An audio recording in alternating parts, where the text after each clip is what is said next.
धनबाद के केंदुआड़ी क्षेत्र में गैस रिसाव की समस्या लगातार भयावह होती जा रही है। आज भी यहां के लोग जिंदगी और मौत के बीच संघर्ष कर रहे हैं। इलाके में गैस का स्तर लगातार बढ़ता जा रहा है, जिससे स्थानीय लोगों में दहशत का माहौल है। हालात से परेशान होकर प्रभावित लोग लगातार आंदोलन कर रहे हैं, लेकिन अब तक बीसीसीएल की ओर से कोई ठोस और स्थायी समाधान सामने नहीं आया है। स्थानीय लोगों का कहना है कि गैस रिसाव के कारण सांस लेने में परेशानी, सिर दर्द और अन्य स्वास्थ्य समस्याएं बढ़ती जा रही है। इसके बावजूद जिम्मेदार एजेंसियां केवल अस्थायी कदम उठाकर अपनी जिम्मेदारी से बचती नजर आ रही है।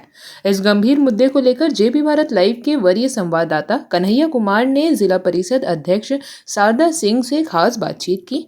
बातचीत में शारदा सिंह ने कहा कि केंदुआड़ी की स्थिति बेहद चिंताजनक है और लोगों की जान की सुरक्षा सर्वोपरि है। उन्होंने बताया कि जिला प्रशासन और संबंधित विभागों से इस मामले में लगातार समन्वय किया जा रहा है, ताकि जल्द से जल्द ठोस कदम उठाए जा सके।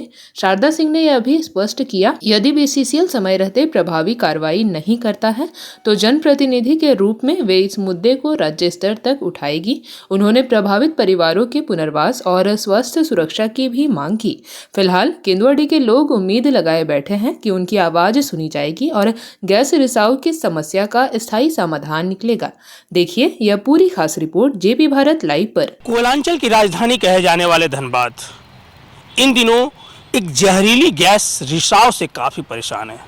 खासकर वह इलाका है केंदुआड़ी का, जहां विगत एक सप्ताह से ज़्यादा समय से लोग जो है गैस रिसाव से काफ़ी परेशान है और सिर्फ उस जगह पे राजनीतिक हो रही है और उसके अलावा कुछ नज़र नहीं आ रहा है। यह आरोप है वहां के लोगों का। उन लोगों ने साफ तौर पे कह दिया है कि जब तक इसकी जो वैकल्पिक व्यवस्था है वो अस्थायी रूप से नहीं होती, तब तक वो लगातार आंदोलन करते रहेंगे और खासकर इसके लिए जहां तक आंदोलन करना होगा वहां तक अपनी आवाज़ को बुलंद करेंगे। इस वक्त हमारे साथ हैं धनबाद जिला परिषद सदस्य अध्यक्ष शारदा सिंह जी, जो लगातार उस जगह पर मॉनिटरिंग कर रही हैं, लगातार जा रही हैं, वहाँ की वस्तु स्थितियों को एकदम ग्राउंड जीरो से उन्होंने देखा है। तो मैं उनसे समझने की कोशिश करता हूँ। मैम, खासकर ये जो गैस रिसाव हो रहा है उससे जो लोग हैं वो काफ़ी परेशान हैं और उन लोगों का जो वैकल्पिक व्यवस्था होना चाहिए वो अभी तक नहीं हो पा रहा है। तो इस स्थिति में वो कैसे जीवन यापन करेंगे? ये सबसे पहले तो आपके चैनल से जोहार सभी को जी। जैसे आप जो केंदुआ की बात कर रहे हैं, आप एक बात समझिए, वो इंसान है, भेड़ बकरी तो है नहीं कि आज हमने उसको खूंटे से यहाँ बांध दिया, कल आप उसको खूंटे से कहीं और बांध दे, वो आवाज़ ना उठाए। इंसान और जानवर में यही फ़र्क होता है। वो मनुष्य हैं, पता नहीं कितने पीढ़ियों से वो वहाँ रह रहे हैं, उनके जान को खतरा तो है ही, क्योंकि जहरीला गैस का ये हो रहा है। लेकिन उनका कहना है कि सिर्फ एक छोटा सा आवाज़ दे देने से, बड़ा फैमिली है, कुछ लोग गांव के लोग हैं तो जानवर रखे हुए हैं, बहुत सारे उनकी छोटे छोटे रोज़गार हैं, कोई ठेला पे अपना चलाता है, कोई किसी के घर में काम करने के लिए जाता है। तो जब ये उठ के वहाँ चले जाएंगे उसके बाद उनका क्या होगा? देखिए, घर से तो पेट भरेगा नहीं। बिल्कुल। आप उनको वहाँ बोलेंगे नहीं हम आपको फैसिलिटी देंगे, पानी देंगे, बिजली देंगे, आपको रहने का जगह दे रहे हैं, लेकिन रोज़गार क्या दे रहे हैं? वहाँ पे तो पहले से लोग बैठे हुए हैं, पहले से लोग वहाँ हैं, वो वही रोज़गार कर रहे हैं। तो इन लोगों को नया सृजन कहाँ से मिलेगा? क्या वहाँ के लोग ये जो गाय का बिजनेस, दूध का बिजनेस करते, कौन लेगा उनका? गाय रहने का जगह कहाँ से मिलेगा उनका? क्योंकि वो सीमित जगह है, लिमिट है वहाँ पे लोगों का रहने का, पहले से लोग वहाँ रह रहे हैं। उसके बाद जब पहला तो उनका कहना है, मैं उनसे मिली थी, उन लोगों से बातें किया था, तो उनके बाद से ये बोला था कि हम लोग को रोज़गार दे दीजिए, हम लोग वहाँ रह लेंगे, हम लोग को क्वार्टर नहीं चाहिए, हम लोग को ज़मीन दे दे ना, बीसीसीएल हम लोग को ज़मीन दे दे, मुहैया करा दे और मुआवजा दे दे, हम लोग उसे घर बना के जिस तरह यहाँ बसे थे इसी तरह हम लोग वहाँ बस जाएंगे, तो उनके पास होगा। लेकिन कुछ हो नहीं रहा है, लोग अपने अपने तरीके से वहाँ जा रहे हैं। सबसे पहले तो उसमें जवाबदेही बीसीसीएल की हो रही है। इतने दिनों से ये मामला हमको लगता है कि अब 15 दिन होने वाला है, लगभग 15 दिन से बीसीसीएल के पास कोई ठोस नहीं है उपचार इस चीज़ उन लोगों को लेकर के। कम से कम उन लोगों को कुछ तो मिलना चाहिए।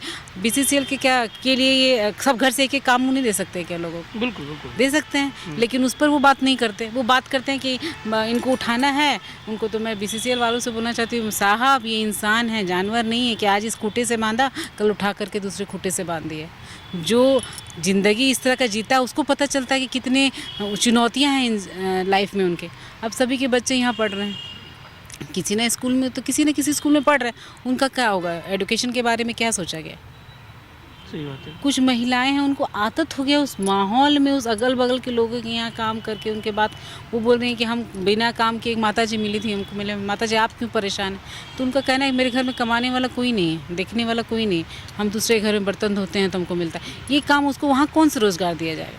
तो पहले लोगों को ये समझा दिया जाए कि हम आपको रोज़गार दे रहे हैं, आपको ये काम मिल रहा है, ये तो हमको लगता है लोग समझेंगे। अपना जान देना कौन चाहता है? जितने दिन उन लोग डिले कर रहे हैं उतने अपनी ज़िंदगी के साथ खिलवाड़ कर रहे हैं। कोल इंडिया के चेयरमैन भी आए थे, सनोज कुमार झा, उनसे भी जब हम बातचीत कर रहे थे तो उन्होंने साफ तौर पे कहा था कि यहाँ रहना जो है काफ़ी मुश्किल है, क्योंकि वहाँ से जो जहरीली गैस निकल रही है, कार्बन मोनोडाइऑक्साइड, वो काफ़ी जहरीला है और ख़ासकर उससे 2 लोगों की मौत भी हो चुकी है।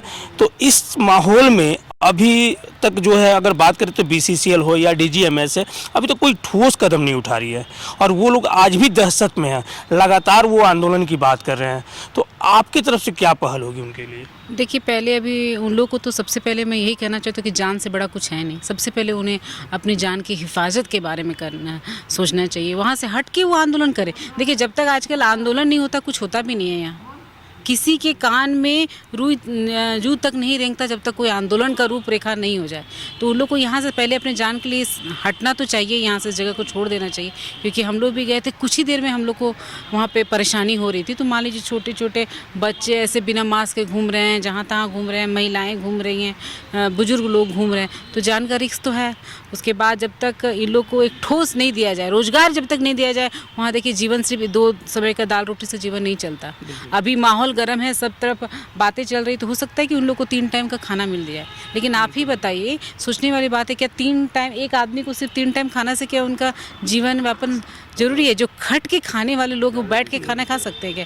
उनको तो खाना डाइजेस्ट ही नहीं होगा कि बैठे बैठे हमको 3 टाइम का मिल रहा है। जैसे ही वो भी जानते हैं, उनके साथ पहले भी ऐसा हुआ होगा, या फिर वहाँ पे जो लोग रह रहे हैं उनके साथ ऐसा हुआ है कि जैसे ही ये मामला ठंडा होगा फिर उन पर कोई ध्यान नहीं देगा। शायद यही उनकी चिंता है कि जैसे ही मामला ठंडा होगा फिर उन पे कोई ध्यान नहीं देना, फिर उन लोग का क्या होगा, इनका भगवान ही मालिक। लेकिन एक चीज़ समझ से परे है कि चूँकि हम लोग कोल बेल्ट एरिया में रहते हैं और इस एरिया में लगभग कई क्षेत्र ऐसे हैं जो अग्नि प्रभावित क्षेत्र हैं। हमेशा भूधसान की घटनाएं हो रही हैं, गैस रिसाव हो रहा है, कई बार जमीन दोज हुए हैं लोग। उसके बाद भी BCCL और DGMS यहाँ क्या कर रही है? इतनी बड़ी बड़ी कंपनियाँ, कोल इंडिया उनको जिम्मेवारी देती है कोयला खनन की, तो BCCL कर क्या रही है? देखिए, पहले जैसे कि आप सही बात बोले कि BCCL DGMS क्या करे, ISM जैसे बड़े बड़े कॉलेज हैं, वहाँ पे एक से एक अच्छे बच्चे हैं जिनके पास नए नए थॉट, नए नए टेक्निक हैं। इतना साइंस इतना डेवलप कर दिया है। जैसे पहले हम लोग अपने दादा दादी या किसी से बात करते थे तो उनका कहना था पहले कोयला निकाला जाता तो उस जगह में बालू से उसको फिल किया जाता था, बिल्कुल, किसका धसान ना हो। अब वो टेक्निक कहाँ चला गया? अब तो नए टेक्निक अच्छे आने चाहिए थे। वो कहाँ? जब आग नीचे जला तो देखिए, आज ये केंदुआ में हो, कल ही झरिया में भी तो होगा। जब आग है तो गैस निकलेगा ही। उसके लिए क्या इनके पास प्लानिंग रहता है? वहाँ के गांव वाले जो महिलाएं कुछ नहीं जानती हैं, उनका कहना था कि इनका जो फ़ैन बंद कर दिया गया है उसके कारण यहाँ गैस का रिसाव। तो आप एक संतुष्टि के लिए क्यों नहीं उस फ़ैन को स्टार्ट करके दे रहे? कम से कम कुछ तो राहत होता है। जो इतनी तेज़ी से जहर फैल रहा है उसमें कमी तो जरूर आती। और हमारा साइंस इतना, तो हम अगर चांद तक जा सकते हैं, सूरज तक जा सकते हैं, आधुनिक भारत की बात करते हैं, आधुनिक झारखंड की बात करते हैं, तो कहाँ है हमारा साइंस? क्या कोयले के आगे हमारा साइंस बेकार है? क्या ये साजिश है BCCL वालों की कि यहाँ से जल्दी से खाली करके माइनिंग कराया जाए? बिल्कुल, लोग भी तो यही आरोप लगा रहे हैं ना। वो सीधा तौर पे कह रहे हैं कि हमको हटाकर यहाँ से फिर वो खनन कार्य करेंगे, क्योंकि जिन जिन एरिया में भूधसान की घटनाएं हुई हैं, गैस रिसाव हुआ, वहाँ देखिएगा एक आउटसोर्सिंग जरूर खुल चुकी है। तो इसलिए लोगों का भी ये आरोप है। तो ऐसे तो साफ तौर पर लग रहा है कि BCCL और DGMS जो है सिर्फ खाना पूर्ति कर रही है। जी बिल्कुल, लोगों का तो यहाँ तक कहना है कि जो राहत शिविर लगाया गया है, जिस लोगों के द्वारा लगाया गया, वही उन्हीं को आउटसोर्सिंग का मिलने वाला है। तो कहीं ना कहीं तो लोगों के अंदर डर है, जिसके कारण वो BCCL पे हो या फिर जिला प्रशासन पे भरोसा नहीं कर पा रहे हैं कि नहीं, ये अपने फ़ायदे के लिए कर रहे हैं, ना कि वहाँ की जनता के बारे में सोच रहे हैं। तो जिन पे बीतता है उन्हीं को ज़्यादा पता चलता है। अगर इन लोग को इनका जो, देखिए, कभी इनसे भी तो बातें किया जाए कि इनका मनसा क्या है। जान तो कोई नहीं देना चाहता, ये आप और हम जान, एक जानवर है, अगर उसको खतरा रहे मेरी जान पे तो वो साइड हट जाता है। तो ये तो इंसान है, सब कुछ जान रहे हैं कि हम यहाँ जितना टाइम लगाएंगे, जितने दिन रहेंगे, उतना हमारा जान को खतरा ही हो रहा है। हम धीरे धीरे मर ही रहे हैं, हमारे शरीर में जहर जा ही रहा है। तो क्यों ना इनके साथ BCCL खुले मंच पे बैठता है? बिल्कुल, क्यों बंद कमरे में सारे फैसले होते हैं? अभी भी इसका अगर मैनेजिंग का कुछ बात होगा तो आपको सुनने में आया कि बंद कमरे में कुछ लोग बैठे और निर्णय ले लिया। तो जिस पर बीत रहा है उनके साथ क्यों नहीं बैठते ये लोग? उनकी बातों को क्यों नहीं सुनते? उनको भी पूछा था कि आप क्या चाहते हैं, आपकी क्या मंजूरी, यहाँ से हटने के लिए आपको क्या चाहिए। एक बार उनसे बैठ करके बीसीसीएल को, सीएमडी को बात करना चाहिए। वो तो एसी रूम में आराम से रहते हैं कंफर्टेबल से, इस जाड़े में उनको बहुत सी सुविधाएं चाहिए। सीएमडी को सुविधा के साथ रहते हैं तो उनको ठंड लग जाएगा, तो उनके जीवन में परेशानी आ जाएगी। तो ये तो मर रहे हैं तिल तिल के, ना इनको अभी ठंड लग रहा है ना परेशानी हो रही है, जहर दिन रात इन लोग इनहेल कर रहे हैं। तो कहीं ना कहीं परेशानी है, विश्वास नहीं जीत पा रहे हैं। हो सकता है कि धोखा हुआ है या फिर कुछ उनको अंसा है, कुछ ऐसा सुनने को उनको मिला है कि जैसे वो हटेंगे यहाँ माइनिंग का काम शुरू हो जाएगा। तो साइंस इतना आगे बढ़ गया है, टेक्निक इतना आगे बढ़ गया है, सब कुछ बढ़ गया है, लेकिन इसका उपाय नहीं है। आज का तो नहीं है, बिल्कुल। बहुत दिन से गैस बन करके आया तो ये अपना चेंज करके अभी कार्बन मोनोऑक्साइड के रूप में निकल रहा है। तो कहीं ना कहीं साइंस हमारा पीछे रह गया। बीसीसीएल ने ध्यान नहीं दिया कि ऐसा कुछ होना चाहिए। तो कुछ तो उपाय ज़रूर होता है, हर चीज़ का सॉल्यूशन होता है। मैं कभी इस बात में समर्थन नहीं करती हूँ कि उन लोग को वहाँ ही पे रह के अपना जान दे देना चाहिए। वो तिल तिल मर रहे हैं, इस बात का एहसास सभी लोग को है, लेकिन उनकी जो चिंताएं उनको क्यों नहीं दूर किया जा रहा है? इतना बड़ा समस्या तो उनका नहीं है। यहाँ पे बीसीसीएल हो या फिर जो भी कंपनियाँ आ रही, वहाँ पे लोग काम कौन कर रहे हैं? यही लोग काम कर रहे हैं या फिर बाहर से लोग आकर के मजदूर काम कर रहे हैं? तो जो यहाँ के लोग हैं वो काम के अभाव से अपना जान दे रहे हैं और बाहर के लोग काम कर रहे हैं। ये कहाँ का न्याय है? इस पर क्यों नहीं? क्या बीसीसीएल सभी लोगों को काम नहीं दे सकता? अगर नया प्रोजेक्ट बोला कि नहीं नया प्रोजेक्ट हम शुरू करेंगे तो यहीं के सब लोग काम करेंगे, क्या ऐसा नहीं हो सकता? आप एक बात हमको बता दीजिए कि यहाँ पे अगर इन लोगों को सबका पलायन होगा तो ये जगह क्या ऐसे छोड़ दिया जाएगा? नहीं छोड़ा जाएगा, नहीं छोड़ा जाएगा। इसमें ज़रूर माइनिंग का काम होगा। तो वहाँ उसके लिए तो कुछ लोगों को रखा जाएगा। वो जहर को कैसे एक्सेप्ट करेंगे? माइनिंग उनको, उनके लिए क्या चेंज हो जाएगा? ये गैस नहीं होगा, उनको भी तो जहर यही लेना होगा। बिल्कुल, बिल्कुल, बिल्कुल। कि चेंज हो जाएगा, इसका नेचर तो चेंज नहीं होने वाला है, यही रहने वाला। तो जब यहाँ और लोग आकर के कुछ तो उसमें हल निकाला जाएगा कि जो वर्कर्स वहाँ काम करेंगे उसके लाइफ को लेकर के परेशानी ना हो, कुछ तो किया जाएगा ऐसा, तभी तो यहाँ पे काम चले। वो अभी क्यों नहीं किया जा रहा है? क्यों नहीं प्रयास किया जा रहा है? या फिर क्यों नहीं लोगों को आश्वासन दिया जा रहा है कि अगर यहाँ पे माइनिंग का काम चलेगा तो लिखित में क्यों नहीं दिया कि आप ही लोग रहेंगे, आपके हर घर से एक आदमी रहेगा जिसको यहाँ रोजगार दिया जाएगा ताकि आपका लालन पालन हो सके, आप अपनी ज़िंदगी अच्छे से जी सके और उनको फिर वहाँ शिफ्ट कर दिया जाए। तो ये सब बातें क्यों नहीं होती? बस हर समय आपको हटाना होगा, भगाना होगा, ले जाना होगा, हटना होगा, ये सब बातें क्यों होती? उनके भी भावनाओं को थोड़ा समझे लोग, उनकी भी बातों को समझे। इसलिए मैं इस बात पे समर्थन नहीं करती हूँ कि उनको वहाँ रह के अपना जान देना चाहिए, लेकिन तरीका भी बदला जा सकता है। यहाँ पे अगर कुछ ना कुछ प्रोजेक्ट तो ज़रूर होगा, छोड़ तो नहीं देगा बीसीसीएल ऐसे ही, लेकिन उस प्रोजेक्ट के लोगों कैसे काम करेंगे? कुछ ना कुछ टेक्निक अपनाया जाएगा जिसके कारण गैस का जो रिसाव हो रहा है उसको कम किया जाएगा, उसके बाद इसमें प्रोजेक्ट किया जाएगा। तो अभी क्यों नहीं किया जा रहा? या फिर इन लोगों को क्यों नहीं बोला जा रहा कि यहाँ पे अगर कुछ काम होगा बीसीसीएल के द्वारा जो प्रोजेक्ट हो उसमें आप ही लोग के फैमिली से एक लोगों को, जो नौजवान हैं उनको रखा जाएगा, उनको रोज़गार दिया जाएगा? ये सब चीज़ों पे क्यों नहीं बात हो रही है? आप भी समझ रहे हैं, हम भी समझ रहे हैं। बीसीसीएल लोगों को बेवकूफ़ समझता, अब कोई बेवकूफ़ रह नहीं गया है। इनकी मनमानी को मानना लोगों का ये नहीं है, लेकिन किस्मत में उनका लिखा हुआ कि उनको तकलीफ़ होना है और उनको दुख लेना है, जहर अपने अंदर लेना है, वो ले रहे हैं। जी बिल्कुल, और खासकर इसका हल भी निकाला जा सकता है, लेकिन इसके लिए बीसीसीएल को और कोल इंडिया को खुले मंच पर आकर उन लोगों से बात करनी होगी जो इन समस्याओं से झेल रहे हैं और खासकर इस जहरीली गैस का जो है वो शिकार बन रहे हैं। लेकिन बहरहाल अब देखना है कि यह राजनीति कहां तक जाती है और कब तक इस जहरीली गैस का निदान निकाला जा सकता है। धनबाद से जेपी भारत लाइव के लिए कन्हैया कुमार।